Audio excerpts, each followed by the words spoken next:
السلام علیکم موزے ناظرین۔ غزہ کی 75 سالہ تاریخ۔ ہزاروں فلسطینیوں نے گھروں سے بے دخل ہونے کے بعد غزہ میں پناہ لی تھی، جہاں حملہ آور مصری فوج نے 40 کلومیٹر طویل ایک تنگ ساحلی پٹی پر قبضہ کر لیا تھا۔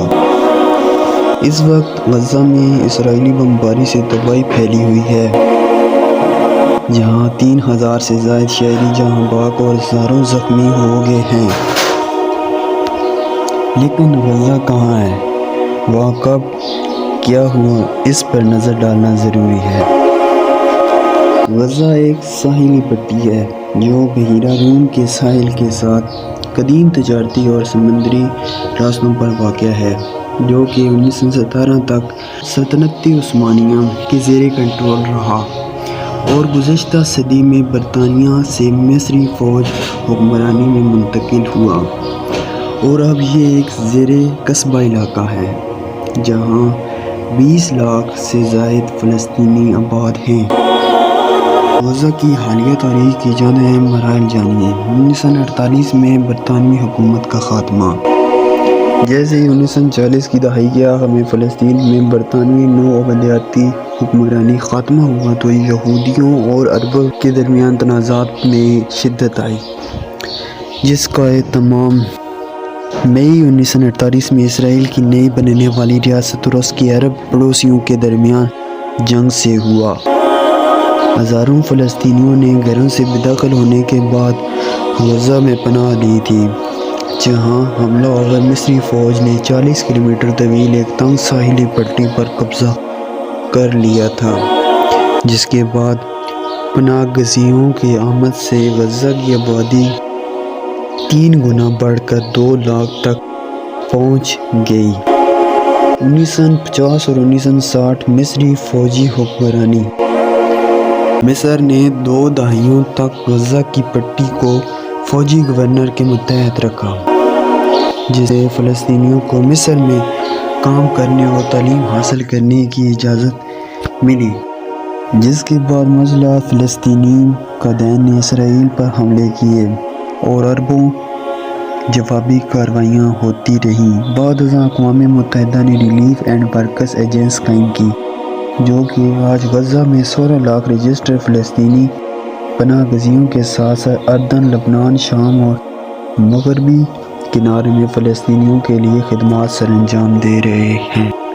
1967 کی جنگ اور اسرائیلی فوجی قبضہ کس طرح سے ہوا اور کیوں ہوا، اس میں آپ کو بتاتے چلیں۔ اسرائیل نے 1967 کی مشرقی وسطی کی جنگ میں غزہ کی پٹی پر قبضہ کر لیا تھا، اور اس سال کی اسرائیلی مردم شماری کے مطابق غزہ کی آبادی 3,94,000 تھی، جن میں سے کم از کم 60% مہاجرین تھے۔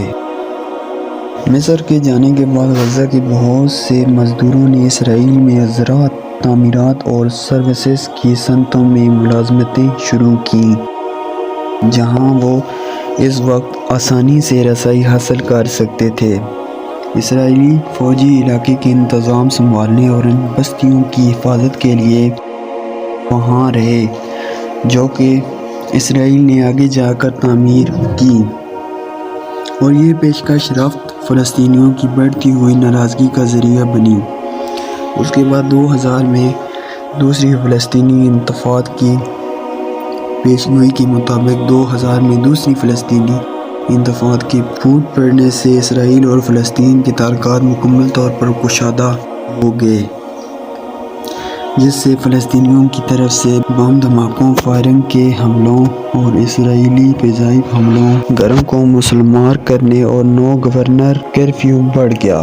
ان میں سے ایک حادثہ غزہ کا بین الاقوامی ہوائی اڈہ تھا، جو کہ 1998 میں کھولا گیا تھا، اور اسرائیل نے اسے سیکیورٹی خطرہ سمجھا اور 11 ستمبر 1901 کو امریکہ پر حملوں کے چند ماہ بعد اس کا ریکارڈ اینٹینا اور رن وے پر تباہ کر دیا گیا۔ تو ان سب تنازعات کیسے پیدا ہوئے؟ اس کی خاص وجہ کیا ہے؟ اسرائیل اور فلسطین کے درمیان تصادم حملے اور جوابی کارروائیوں کی وجہ سے غزہ کی معیشت کو بار بار نقصان کا سامنا کرنا پڑا ہے۔ 2023 سے پہلے ایسی بدترین لڑائی 2014 میں ہوئی تھی، جب حماس اور دیگر گروپس نے اسرائیل کے شہروں پر راکٹ داغے تھے، جبکہ اسرائیل نے فضائی حملے اور توپ خانے سے بمباری کی تھی، جس سے غزہ کے محلے تباہ ہوئے تھے۔ 2100 سے زائد فلسطینی جاں بحق ہو گئے تھے، جن میں زیادہ تر عام شہری تھے، جبکہ اسرائیل نے ہلاکتوں کی تعداد 67 فوجی اور 6 عام شہری بتائی تھی۔ 2023 حیرت انگیز حملہ جو کہ اب آپ کے سامنے ہے، اس کی در حقیقت وجہ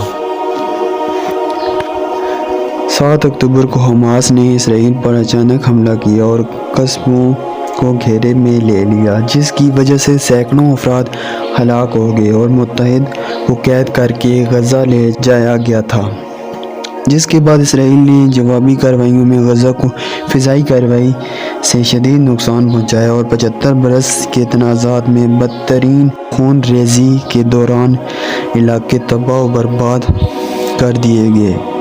یہ تھی آج کی ہماری کچھ معلومات جو آپ کے ساتھ شیئر کی ہیں، تو بتائیے پھر کیسی لگی آج یہ ویڈیو۔ تو انشاءاللہ ملتے ہیں کسی نئی ویڈیو میں، تب تک کے لیے اللہ نگہبان۔